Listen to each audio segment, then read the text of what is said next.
President Tinubu reviews pardon for kidnapping, drug-related offenses. Drama as JAMB officials walk out on House Committee. Jalingo residents split over access to pipe-borne water. And the foreigners in Tanzania vote amid crackdown and opposition arrests. Hello and welcome to the news update on Trust TV. My name is Idris Layabaturi.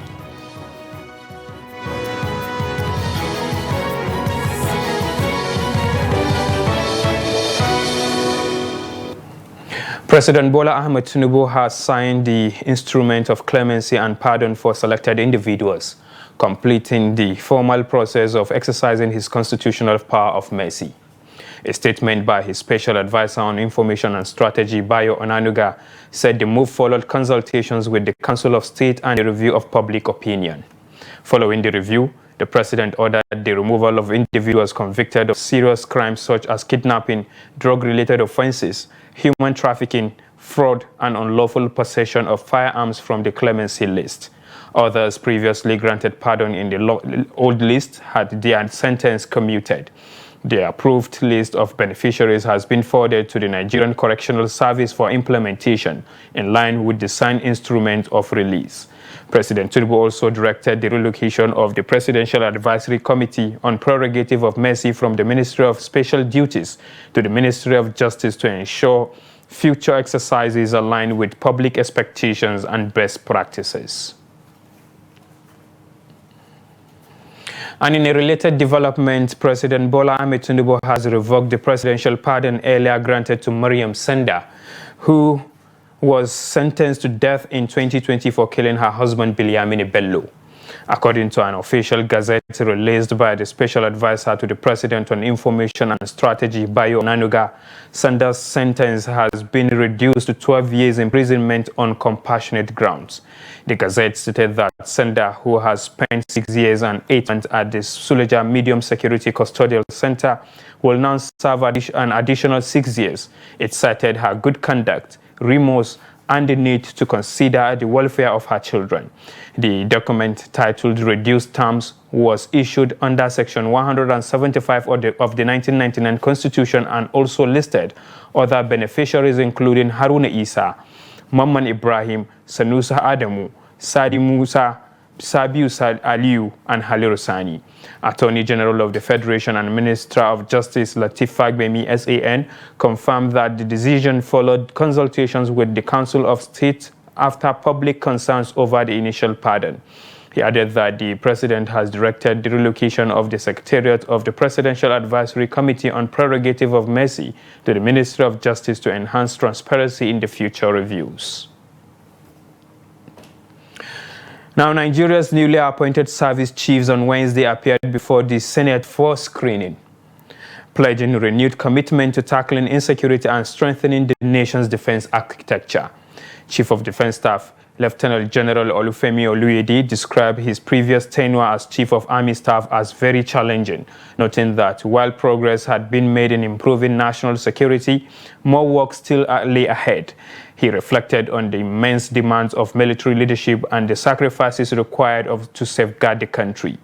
Also speaking, the new Chief of Army Staff Major General Waidi Shaibu vowed to crush the terrorist group Lakurawa operating in parts of the north. Shaibu, who recounted his years of field experience including counterinsurgency operations in Borno State, assured lawmakers of a more aggressive approach to combating terrorism and banditry. Chief of Naval Staff Designate Rear Admiral I. Abbas pledged to deploy advanced technology including drone surveillance to curb maritime crimes and enhance operational efficiency. The Senate is expected to confirm the appointment following the conclusion of the screening exercise. Added to this is the need for us to improve. Maybe probably structure the police force, because most of the job that is being done by the army as we speak actually lies within the purview of the police. So it's important for the nation to empower the police, make it stronger, make it more formidable, so that they can do their job while we concentrate on defending Nigeria against external aggression. So when you aggregate all these points that I made, then I can tell you that my tenure as Chief of Army Staff has been quite challenging. But I can tell you that within the ambit of what we have and the resources made available to us, we're able to face some of the challenges. And I believe that things have improved tremendously, but we can do better. Currently, we have Operation Safe Corridor operating in Bundi, whereby all the modalities have been in place to ensure effective requisitions of those surrendered bandits. And what we provide for them as skill acquisition to make them viable as skilled members of the society. Now integrating them into their various communities, that is not within our purview. First question, the issue of de-radicalization. I totally agree with the Chief of Army Staff nominee's opinion. De-radicalizing the repentant criminals is a good way forward, but what of the moral burden? These are people that have killed, have maimed, and been integrated back into the society, to my mind, may remind relatives and family members of those that they have maimed to think in another direction. Now, there was a mild drama at the National Assembly on Wednesday as representatives of the Joint Admissions and Matriculation JAMB worked out on members of the House of Representatives Committee on Basic Education Examination Bodies. JAMB Registrar Professor Ishaq Oloyede was absent and sent a director, Muftau Bello, to represent him. Trouble began when Bello insisted that journalists vacate the meeting room, saying the document he planned to present contained sensitive information. But the committee rejected the request, insisting that its sittings are public and constitutionally empowered to decide how proceedings are conducted. The JAMB representative, visibly agitated, ordered his team to leave, and they walked out, leaving lawmakers stunned. Angered by the action, the committee directed the sergeant-at-arms to arrest the officials, but they had already left the premises. The committee has now given JAMB until Tuesday next week for the registrar to appear in person with his management team or face the possibility of a warrant of arrests. One thing the committee will not take from any agency is when the agency refuses to submit documents that were requested by this committee in line with Section 88 and 89 of the 1999 Constitution as amended. And you refuse to submit those documents, and you think the committee can be cowed, that we will not tolerate it. The National Assembly has requested that JAMB should furnish us with certain details of the income and expenditure, including whatever sources of revenue that they have gotten, and they chose to walk out on the National Assembly. Then whatever gaze is open to Nigerians. We have heard of instances where is it snake or something swallowed money, and I think it is the same agency. So probably a bigger swallow may have happened, and they have not prepared themselves for the autopsy. Because looking at the whole scenario, of course, it's already obvious JAMB has something to hide. This is the 10th Assembly, and we have decided that as the 10th Assembly, we are not going to tolerate all this trying to evade our questions, and they make certain comments that would actually prompt for further investigation, and they think they can just walk away. This time it's going to be different. We are solidly behind the chairman of the committee. And from what I heard, it's quite embarrassing. It's unheard of, where an agency will come in for us to oversight an agency, then the authority, the agency will tell us that, sorry, we would like to see you in private. If you would like to see the chairman in private, it's very, very wrong. There are more to these things than what we are seeing. So I think the best thing is for us to invoke 88 section 88, 89 on them, and let's see what will happen. It's not the right for JAMB representative to say they want a meeting closed door and that they want to see the chairman in camera. These are the things that they put the National Assembly members into trouble. Why must you see the chairman behind doors? We like being open because this is public money, and public money ought to be accounted for. Now, the Special Assistant on Media and Public Affairs to Ex-Minister of State for Petroleum Resources, Chief Timipre Silva, Julius Bokoro, has dismissed report linking his principal to an alleged coup plot, describing them as baseless and politically motivated. Bokoro said the rumors were being spread by desperate politicians ahead of the 2027 elections, claiming they viewed Silva as a major obstacle to their ambitions. He described the former Bayelsa State governor as a thoroughbred Democrat who has remained a staunch supporter of President Bola Tinubu, noting that Silva recently led the APC structure in Bayelsa to endorse the president. Bokoro confirmed that Silva's Abuja residence was recently raided by men believed to be military operatives, causing extensive damage, but said the former minister and his wife were both out of the country at the time. He also dismissed the report that Silva fled Nigeria, insisting the defense headquarters had already denied any coup plot and reaffirming that Silva had no involvement in any such scheme. Now, the executive chairman of the Economic and Financial Crimes Commission, Ola Olukoyede, has handed over 3 properties, 2 vehicles, and 1.1 million naira recovered from a convicted fraudster Fatai Olaleri Ali to his victim Daniel Babatunde Atiogbe. According to EFCC spokesperson Dele Oyewale, the recovered assets include 3 houses located in different parts of Ibadan, a grey Honda Pilot SUV and a Toyota Corolla.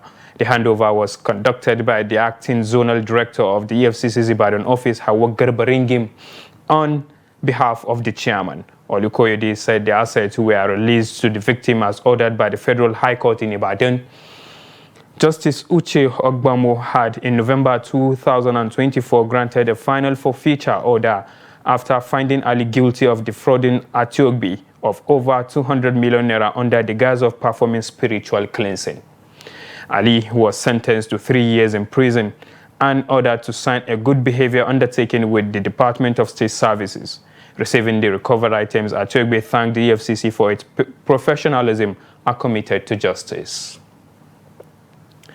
Now, the Federal High Court in Abuja has ordered the permanent forfeiture of $49,700 recovered from Nur Ali, a former resident electoral commissioner of the Independent National Electoral Commission, INEC, in Sokoto State.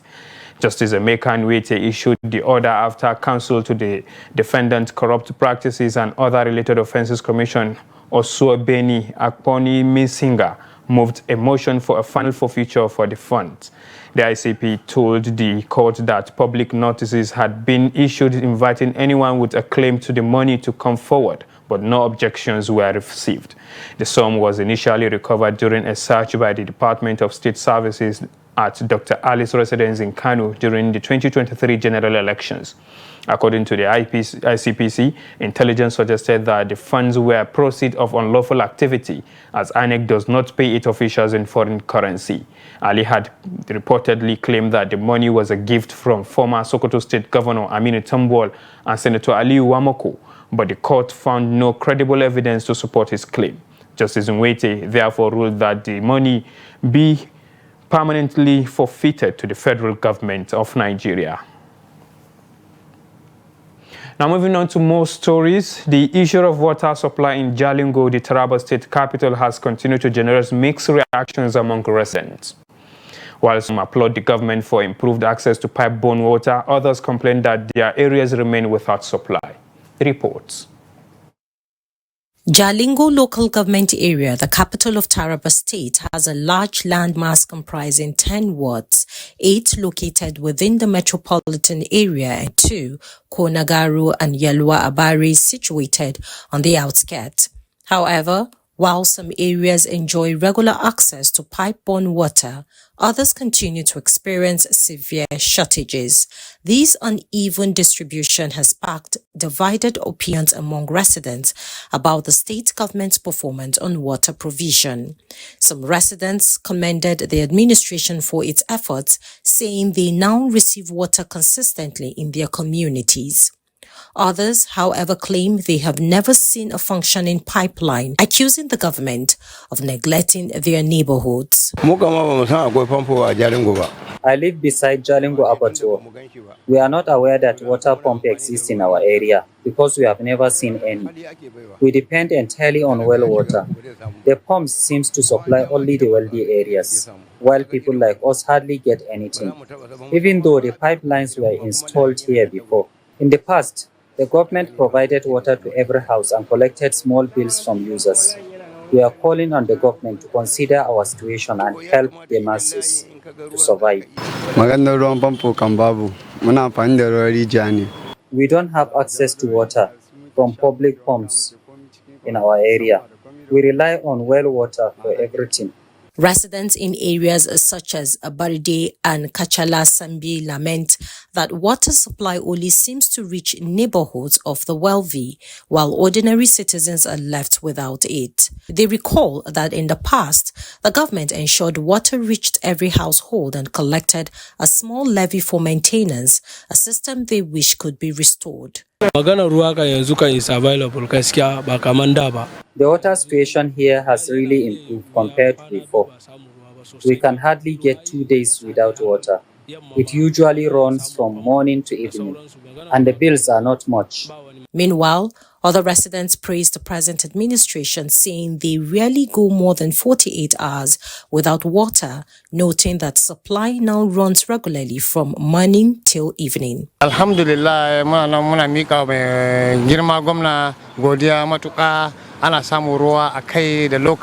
we thank God that we now get water in abundant supply, unlike during the previous administration. The present government has maintained the pending water projects and ensure water reaches all parts of the town.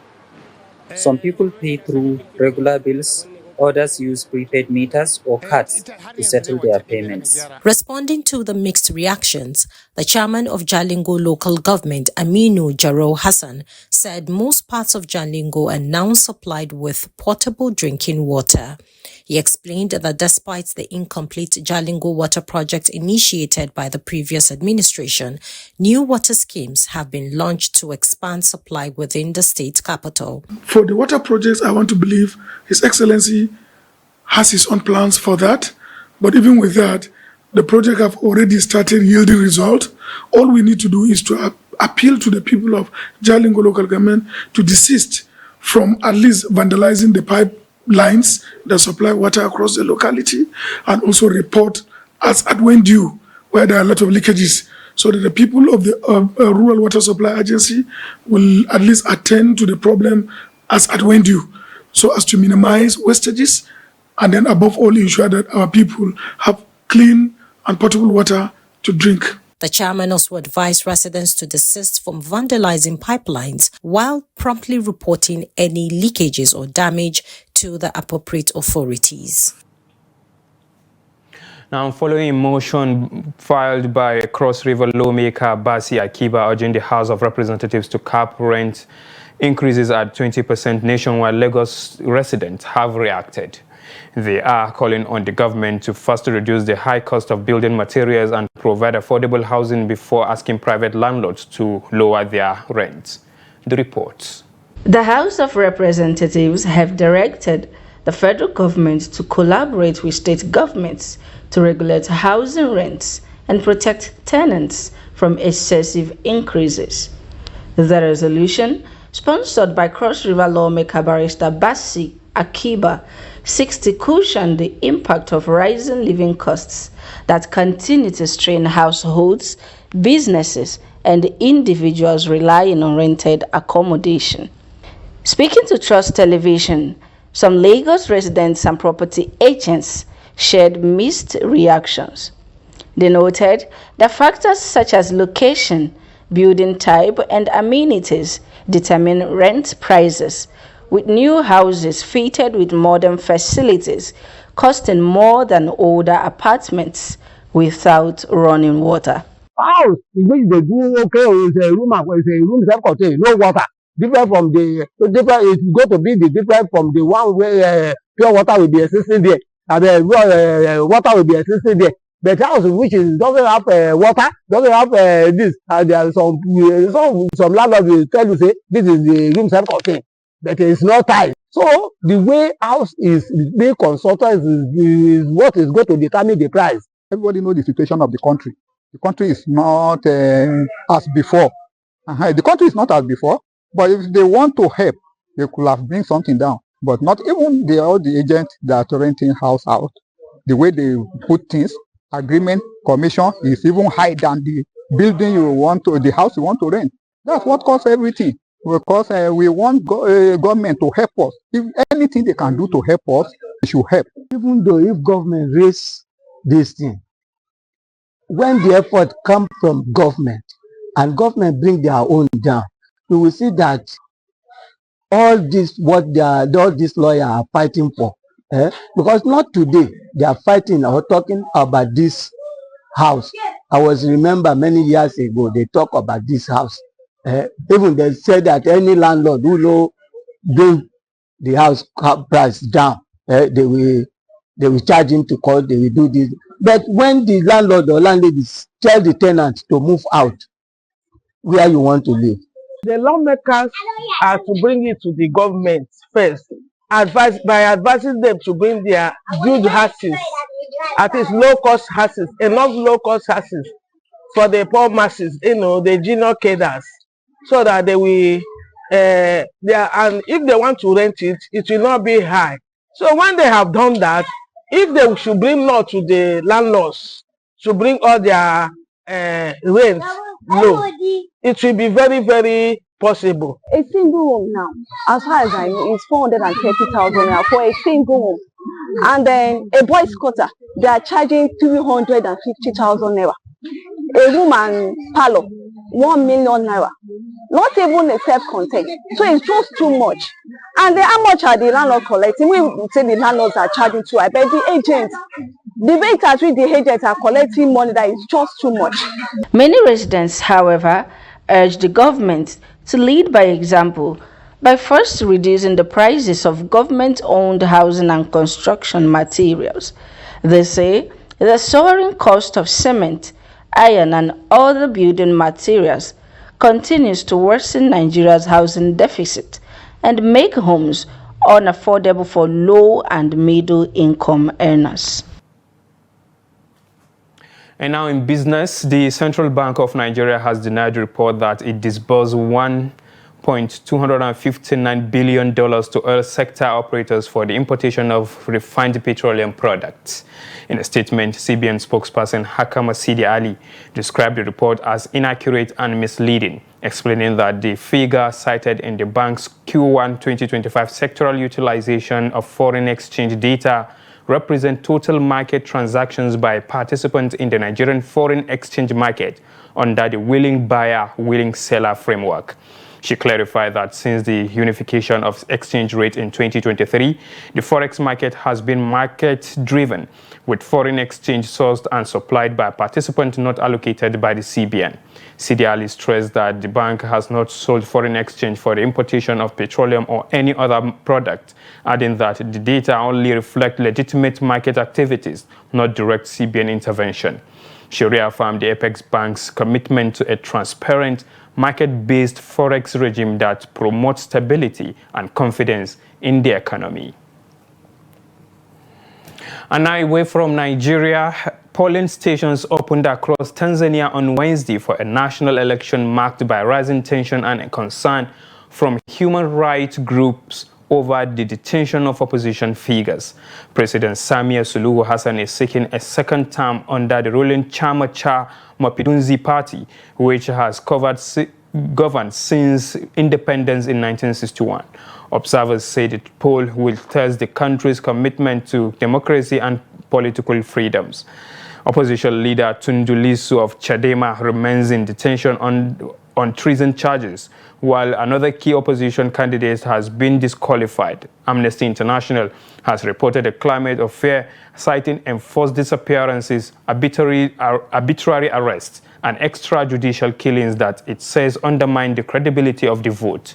Hassan, who completed the term of her late predecessor John Magufuli, now seeks her first full mandate. About 37 million Tanzanians are registered to vote, though analysts warn turnout may be low amid expectations of a ruling party victory.